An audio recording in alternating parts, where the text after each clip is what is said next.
मित्रों, आप सभी का श्रीमद् भगवद गीता के छठा अध्याय में स्वागत है। तो आइए शुरू करते हैं महान श्रीमद् भगवद गीता का छठा अध्याय। छठा अध्याय आत्मसंयम योग। पांचवें अध्याय के आरंभ में अर्जुन ने भगवान से कर्म संन्यास, सांख्य योग तथा कर्मयोग इन दोनों में से कौन सा साधन निश्चित रूप से कल्याणकारी है यह जानने की प्रार्थना की। तब भगवान ने दोनों साधनों को कल्याणकारी बताया और फल में दोनों समान हैं।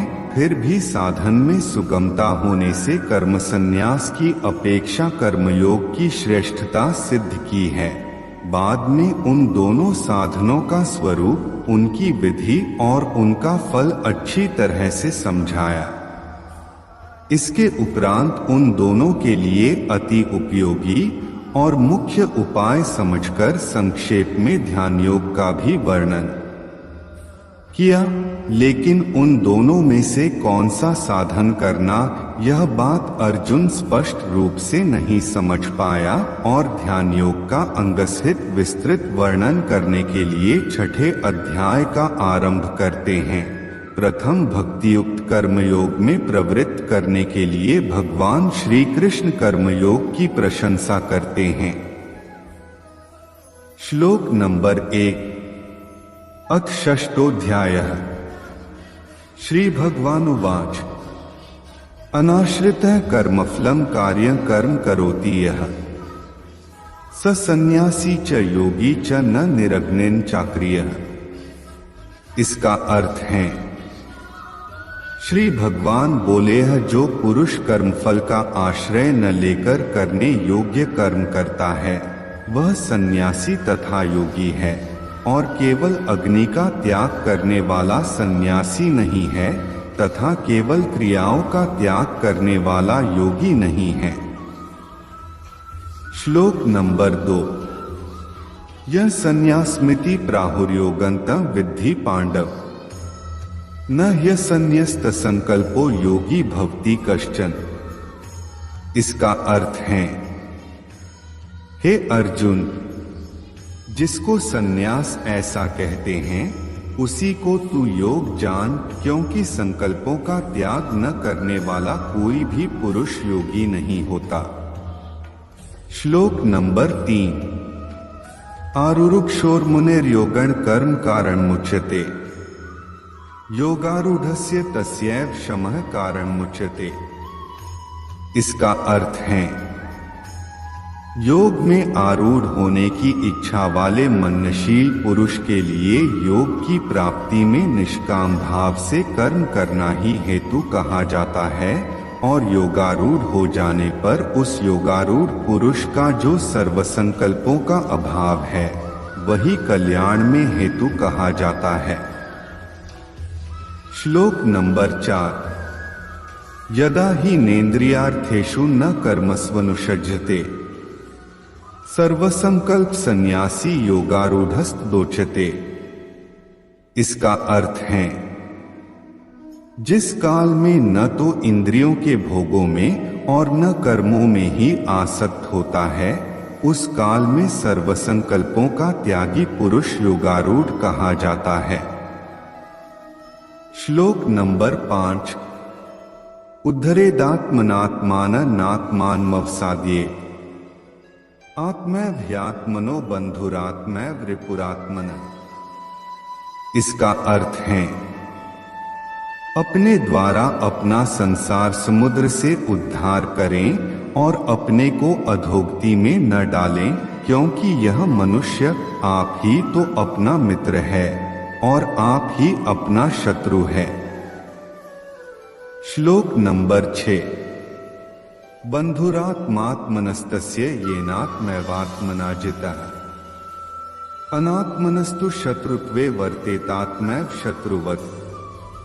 इसका अर्थ है, जिस जीवात्मा द्वारा मन और इंद्रियों सहित शरीर जीता हुआ है उस जीवात्मा का तो वह आप ही मित्र है, और जिसके द्वारा मन तथा इंद्रियों सहित शरीर नहीं जीता गया है उसके लिए वह आप ही शत्रु के सदृश शत्रुता में बरतता है। श्लोक नंबर 7। जितात्मनः प्रशांतस्य परमात्मा समाहितः शीतोष्ण सुख दुःखेषु तथा मानापमानयोः। इसका अर्थ है सर्दी गर्मी और सुख दुख आदि में तथा मान और अपमान में जिसके अंतःकरण की वृत्तियां भली भांति शांत हैं, ऐसे स्वाधीन आत्मा वाले पुरुष के ज्ञान में सच्चिदानंद घन परमात्मा समय प्रकार से ही स्थित है, अर्थात उसके ज्ञान में परमात्मा के सिवा अन्य कुछ है ही नहीं। श्लोक नंबर 8। ज्ञान विज्ञान तृप्तात्मा कूटस्थो विजितेन्द्रियः युक्त इत्युच्यते योगी समलोष्टाश्म कांचन। इसका अर्थ है जिसका अंतःकरण ज्ञान विज्ञान से तृप्त है, जिसकी स्थिति विकार रहित है, जिसकी इंद्रियां भली भांति जीती हुई हैं और जिसके लिए मिट्टी पत्थर और सुवर्ण समान हैं, वह योगी युक्त अर्थात भगवत प्राप्त है, ऐसा कहा जाता है। श्लोक नंबर 9। सुहृन् मित्रार्युदासीन मध्यस्थद्वेष्य बंधुषु साधुष्वपि च पापेषु संबुद्धिर्विशिष्यते। इसका अर्थ है सुहृद मित्र वैरी उदासीन मध्यस्थ द्वेष्य और बंधुगणों में धर्मात्माओं में और पापियों में भी समान भाव रखने वाला अत्यंत श्रेष्ठ है। श्लोक नंबर 10। योगी युंजीत सततमात्मान रहसि स्थितः एकाकी यच्चित्तात्मा निराशीर परिग्रह।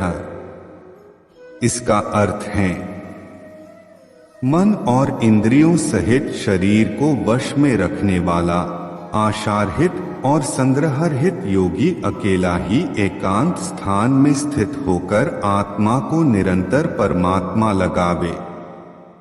श्लोक नंबर 11 और 12। शुचौ देशे प्रतिष्ठाप्य स्थिरमासन्मात्मनः नात्युच्छ्रित नातिनीचं चैलाजनिकुशोत्तरम् तत्रैकाग्रं मनः कृत्वा यच्चित्तेन्द्रियक्रिया उपविश्यासने युञ्ज्याद्योगमात्म विशुद्धे।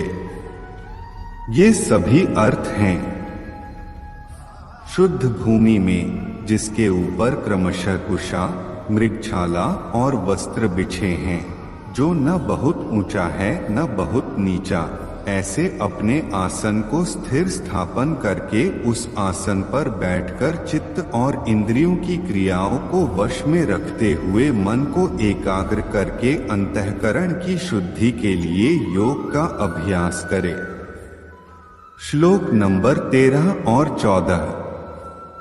समकायशिरो ग्रीवन धार्यन् नचलन स्थिरः संप्रेक्ष्य नासिकाग्रं स्वं दिशश्चान्वलोक्यन् प्रशांतात्मा विगतभीर ब्रह्मचारिव्रते स्थितः मनः संयमय मच्चित्तो युक्त आसीत मत्परः।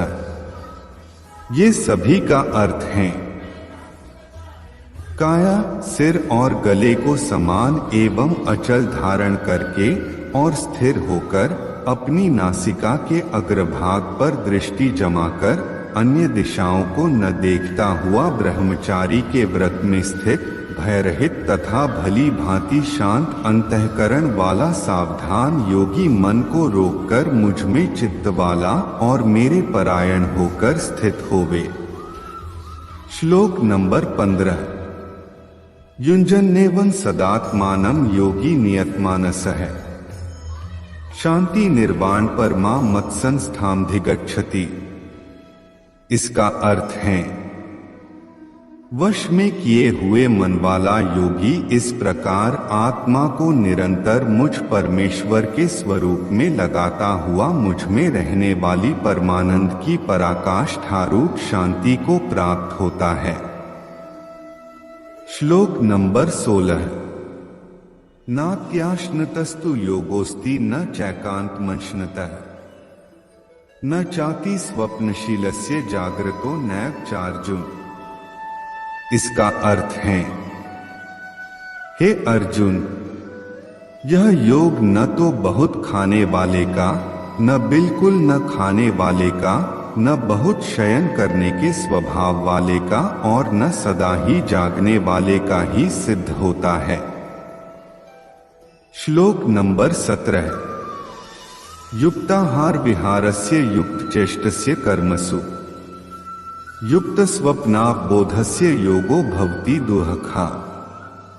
इसका अर्थ है, दुःखों का नाश करने वाला योग तो यथायोग्य आहार विहार करने वाले का, कर्मों में यथा योग्य चेष्टा करने वाले का और यथायोग्य सोने तथा जागने वाले का ही सिद्ध होता है। श्लोक नंबर 18। यदा विनेतं चित्तमात्मन्येवावतिष्ठते निःस्पृहः सर्वकामेभ्यो युक्त इत्युच्यते तदा। इसका अर्थ है, अत्यंत वश में किया हुआ चित्त जिस काल में परमात्मा में ही भली भांति स्थित हो जाता है, उस काल में संपूर्ण भोगों से स्पृहारहित पुरुष योगयुक्त है, ऐसा कहा जाता है। श्लोक नंबर 19। यथा दीपो निवातस्थो नेंगते सोपमा स्मृता योगिनो यच्चित्तस्य युञ्जतो योगमात्मनः। इसका अर्थ है, जिस प्रकार वायुरहित स्थान में स्थित दीपक चलायमान नहीं होता, वैसी ही उपमा परमात्मा के ध्यान में लगे हुए योगी के जीते हुए चित्त की कही गई है। श्लोक नंबर 20, 21, 22 और 23। यत्रोपरमते चित्तं निरुद्धं योगसेव्या यत्र चैवात्मनात्मानं पश्यन्नात्मनि तुष्यति सुखमात्यन्तिकं यत्तद् बुद्धिग्राह्यं तीन्द्रियम् वेत्ति यत्र न चैवायं स्थितश्चलति तत्त्वतः यह लब्ध्वा चापर लाभं मन्यते नाधिकं ततः यस्मिन् स्थितो न दुःखेन गुरुनापि विचाल्यते तव विद्यात् दुःख संयोग वियोगं योग संज्ञेतम् सनिश्चयेन योक्तव्यो योगो निर्विण्चेत सा। ये सभी का अर्थ है, योग के अभ्यास से निरुद्ध चित्त जिस अवस्था में उपराम हो जाता है और जिस अवस्था में परमात्मा के ध्यान से शुद्ध हुई सूक्ष्म बुद्धि द्वारा परमात्मा को साक्षात करता हुआ सच्चिदानंद घन परमात्मा में ही संतुष्ट रहता है, इंद्रियों से अतीत केवल शुद्ध हुई सूक्ष्म बुद्धि द्वारा ग्रहण करने योग्य जो अनंत आनंद है, उसको जिस अवस्था में अनुभव करता है और जिस अवस्था में स्थित यह योगी परमात्मा के स्वरूप से विचलित होता ही नहीं, परमात्मा की प्राप्ति रूप जिस लाभ को प्राप्त होकर उससे अधिक दूसरा कुछ भी लाभ नहीं मानता और परमात्म प्राप्ति रूप जिस अवस्था में स्थित योगी बड़े भारी दुख से भी चलायमान नहीं होता, जो दुख रूप संसार के संयोग से रहित है तथा जिसका नाम योग है, उसको जानना चाहिए। वह योग न उकताए हुए अर्थात धैर्य और उत्साह युक्त चित्त से निश्चय पूर्वक करना कर्तव्य है। श्लोक नंबर 24 और 25। संकल्प प्रभवान कामास्त्यक्त्वा सर्वान् शेषतः मनसैवेन्द्रिय ग्राम विनियम्य समन्ततः शनैः शनैरुपरमेत बुद्ध्या धृतिगृहीत्या आत्मसंस्था मनः कृत्वा न किंचिदपि चिंतेत। ये सभी का अर्थ है, संकल्प से उत्पन्न होने वाली संपूर्ण कामनाओं को निःशेष रूप से त्याग कर और मन के द्वारा इंद्रियों के समुदाय को सभी ओर से भली भांति रोककर क्रम से अभ्यास करता हुआ उपरति को प्राप्त हो तथा धैर्ययुक्त बुद्धि के द्वारा मन को परमात्मा में स्थित करके परमात्मा के सिवा और कुछ भी चिंतन न करे। श्लोक नंबर 26। यतो यतो निश्चरति मनश्चंचलम स्थिरम ततस्ततो नियमैकदात्मन्ये वशन्नये। इसका अर्थ है, यह स्थिर न रहने वाला और चंचल मन जिस जिस शब्दादि विषय के निमित्त से संसार में विचरता है, उस विषय से रोककर यानी हटाकर इसे बार बार परमात्मा में ही निरुद्ध करे। श्लोक नंबर 27। प्रशांत मनसन हेनम योगिन सुखमुत्तमम उपैति शांतर्जसन ब्रह्म भूतम कल्मष। इसका अर्थ है, क्योंकि जिसका मन भली प्रकार शांत है, जो पाप से रहित है और जिसका रजोगुण शांत हो गया है, ऐसे इस सच्चिदानंद घन ब्रह्मा के साथ एक ही भाव हुए योगी को उत्तम आनंद प्राप्त होता है। श्लोक नंबर 28। युञ्जन्नेवं सदात्मानं योगी विगत कल्मषः सुखेन ब्रह्म संस्पर्शमत्यंत सुखम शुते। इसका अर्थ है, वह पाप रहित योगी इस प्रकार निरंतर आत्मा को परमात्मा में लगाता हुआ सुखपूर्वक परब्रह्म परमात्मा की प्राप्ति रूप अनंत आनंद का अनुभव करता है। श्लोक नंबर 29। सर्वभूतस्थमात्मानं सर्वभूतानि चात्मनि ईक्षते योगयुक्तात्मा सर्वत्र समदर्शनः। इसका अर्थ है, सर्वव्यापी अनंत चेतन में एक ही भाव से स्थिति रूप योग से युक्त आत्मा वाला तथा सब में संभाव से देखने वाला योगी आत्मा को संपूर्ण भूतों में स्थित और संपूर्ण भूतों को आत्मा में कल्पित देखता है। श्लोक नंबर 30। यो मां पश्यति सर्वत्र सर्वं च मयि पश्यति तस्याह न प्रणश्यामि स च मे न प्रणश्यति। इसका अर्थ है, जो पुरुष संपूर्ण भूतों में सबके आत्मरूप मुझ वासुदेव को ही व्यापक देखता है और संपूर्ण भूतों को मुझ वासुदेव के अंतर्गत देखता है, उसके लिए मैं अदृश्य नहीं होता और वह मेरे लिए अदृश्य नहीं होता। श्लोक नंबर 31। सर्वभूत स्थितं यो मां भजत्येकत्वमास्थितः सर्वथा वर्तमानोपि स योगी मयि वर्तते। इसका अर्थ है, जो पुरुष एक ही भाव में स्थित होकर संपूर्ण भूतों में आत्मरूप से स्थित मुझ सच्चिदानंद घन वासुदेव को भजता है, वह योगी सब प्रकार से बरतता हुआ भी मुझ में ही बरतता है। श्लोक नंबर 32। आत्मोपमेन सर्वत्र समपश्यति योर्जुन सुखं वा यदि वा दुःखं स योगी परमो मतः। इसका अर्थ है, हे अर्जुन, जो योगी अपनी भांति संपूर्ण भूतों में सम देखता है और सुख अथवा दुख को भी सब में सम देखता है, वह योगी परम श्रेष्ठ माना गया है। श्लोक नंबर 33। अर्जुन उवाच योऽयं योगस्त्वया प्रोक्तः सामेन मधुसूदन एतस्याह न पश्यामि चंचलत्वात् स्थिति स्थिरा। इसका अर्थ है, अर्जुन बोले, हे मधुसूदन, जो यह योग आपने संभाव से कहा है, मन के चंचल होने से मैं इसकी नित्य स्थिति को नहीं देखता हूं।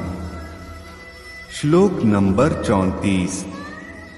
चंचल ही मनः कृष्ण प्रमाथि बलवत् दृढ़म तस्याह निग्रहे मन्ये वायोरिव सुदुष्करम। इसका अर्थ है, क्योंकि हे श्री कृष्ण, यह मन बड़ा चंचल प्रमथन स्वभाव वाला, बड़ा दृढ़ और बलवान है, इसलिए उसका वश में करना मैं वायु को रोकने की भांति अत्यंत दुष्कर मानता हूँ। श्लोक नंबर 35। श्री भगवानुवाच असंशय महाबाहो मनो दुर्निग्रहे चलम अभ्यासेन तु कौन्तेय वैराग्येन च गृह्यते। इसका अर्थ है, श्री भगवान बोले, हे महाबाहो, निःसंदेह मन चंचल और कठिनता से वश में होने वाला है, परंतु हे कुंती पुत्र अर्जुन, यह अभ्यास और वैराग्य से वश में होता है। श्लोक नंबर 36। असंयतात्मना योगो दुष्प्राप इति में मतिः वश्यात्मना तु यत्ता शक्यो वाप्तुमुपायतः। इसका अर्थ है, जिसका मन वश में किया हुआ नहीं है, ऐसे पुरुष द्वारा योग दुष्प्राप्य है, और वश में किए हुए मन वाले प्रयत्नशील पुरुष द्वारा साधन से उसका प्राप्त होना सहज है। यह मेरा मत है। श्लोक नंबर 37। अर्जुन उवाच ऐत्यः श्रद्धयोपेतो योगाच्चलित मानसः अप्राप्य योग संसिद्धि का गति कृष्ण गच्छति। इसका अर्थ है, अर्जुन बोले, हे श्री कृष्ण, जो योग में श्रद्धा रखने वाला है किंतु संयमी नहीं है, इस कारण जिसका मन अंतकाल में योग से विचलित हो गया है, ऐसा साधक योग की सिद्धि को अर्थात भगवत साक्षात्कार को न प्राप्त होकर किस गति को प्राप्त होता है। श्लोक नंबर 38। कच्चिन्नोऽभ्यविभ्रष्टश्चिन्नाभ्रमिव नश्यति अप्रतिष्ठो महाबाहो विमूढ़ो ब्रह्मणः पथि। इसका अर्थ है, हे महाबाहो, क्या वह भगवत प्राप्ति के मार्ग में मोहित और आश्रय रहित पुरुष छिन्न भिन्न बादल की भांति दोनों ओर से भ्रष्ट होकर नष्ट तो नहीं हो जाता। श्लोक नंबर 39। एतन्मे संशय कृष्ण छेत्तुमर्हस्य शेषतः त्वदन्यः संशयस्यास्य छेत्ता न ह्युपपद्यते। इसका अर्थ है, हे श्री कृष्ण, मेरे इस संशय को संपूर्ण रूप से छेदन करने के लिए आप ही योग्य हैं, क्योंकि आपके सिवा दूसरा इस संशय का छेदन करने वाला मिलना संभव नहीं है। श्लोक नंबर 40। श्री भगवानुवाच पार्थ नैवेह नामुत्र विनाशस्तस्य विद्यते न ही कल्याणकृत कश्चित दुर्गति तात गच्छति। इसका अर्थ है, श्रीमान भगवान बोले, हे पार्थ, उस पुरुष का न तो इस लोक में नाश होता है और न परलोक में ही, क्योंकि हे प्यारे, आत्मोद्धार के लिए अर्थात भगवत प्राप्ति के लिए कर्म करने वाला कोई भी मनुष्य दुर्गति को प्राप्त नहीं होता। श्लोक नंबर 41। प्राप्य पुण्यकृता लोकानुषित्वा शाश्वतीयः समाः शुचिना श्रीमता गेहे योगभ्रष्टोभिजायते। इसका अर्थ है, योगभ्रष्ट पुरुष पुण्यवानों लोकों को अर्थात स्वर्गादि उत्तम लोकों को प्राप्त होकर उनमें बहुत वर्षों तक निवास करके फिर शुद्ध आचरण वाले श्रीमान पुरुषों के घर में जन्म लेता है। श्लोक नंबर 42। अथवा योगिना में कुले भवति धीनता एतद्धि दुर्लभतरम लोके जन्म यदीदृशम। इसका अर्थ है, अथवा वैराग्यवान पुरुष उन लोकों में न जाकर ज्ञानवान योगियों के ही कुल में जन्म लेता है, परंतु इस प्रकार का जो यह जन्म है सो संसार में निःसंदेह अत्यंत दुर्लभ है। श्लोक नंबर 43। तत्र तं बुद्धि संयोगं लभते पौर्वदेहिकम् यत्ते च ततो भूयः संसिद्धौ कुरुनंदन। इसका अर्थ है वहां उस पहले शरीर में संग्रह किए हुए बुद्धि संयोग को अर्थात राम बुद्धि रूप योग के संस्कारों को अनायास ही प्राप्त हो जाता है और हे कुरुनंदन, उसके प्रभाव से वह फिर परमात्मा की प्राप्ति रूप सिद्धि के लिए पहले से भी बढ़कर प्रयत्न करता है। श्लोक नंबर 44। पूर्वाभ्यासेन तेनैव ह्रियते ह्यवशोऽपि सः जिज्ञासुरपि योगस्य शब्द ब्रह्माति वर्तते। इसका अर्थ है वह श्रीमानों के घर जन्म लेने वाला योग भ्रष्ट पराधीन हुआ भी उस पहले के अभ्यास से ही निःसंदेह भगवान की ओर आकर्षित किया जाता है तथा संबुद्धि रूप योग का जिज्ञासु भी वेद में कहे हुए सकाम कर्मों के फल को उल्लंघन कर जाता है। श्लोक नंबर 45। प्रयत्नाद्यात्मानस्तु योगी संशुद्ध किल्बिषः अनेक जन्म संसिद्धस्ततो याति परांगति। इसका अर्थ है परंतु प्रयत्न पूर्वक अभ्यास करने वाला योगी तो पिछले अनेक जन्मों के संस्कार बल से इसी जन्म में संसिद्ध होकर संपूर्ण पापों से रहित हो फिर तत्काल ही परम गति को प्राप्त हो जाता है। श्लोक नंबर 46। तपस्विभ्योऽधिको योगी ज्ञानिभ्योऽपि मतोऽधिकः कर्मेभ्यश्चाधिको योगी तस्माद्योगी भवार्जुन। इसका अर्थ है योगी तपस्वियों से श्रेष्ठ है, शास्त्र ज्ञानियों से भी श्रेष्ठ माना गया है और सकाम कर्म करने वालों से भी योगी श्रेष्ठ है। इससे हे अर्जुन तू योगी हो। श्लोक नंबर 47। योगिनांपि सर्वेषां मद्गतेनान्तरात्मना श्रद्धावान भजते यो मां समे युक्ततमो मतः। इसका अर्थ है संपूर्ण योगियों में भी जो श्रद्धावान योगी मुझ में लगे हुए अंतरात्मा से मुझको निरंतर भजता है वह योगी मुझे परम श्रेष्ठ मान्य है।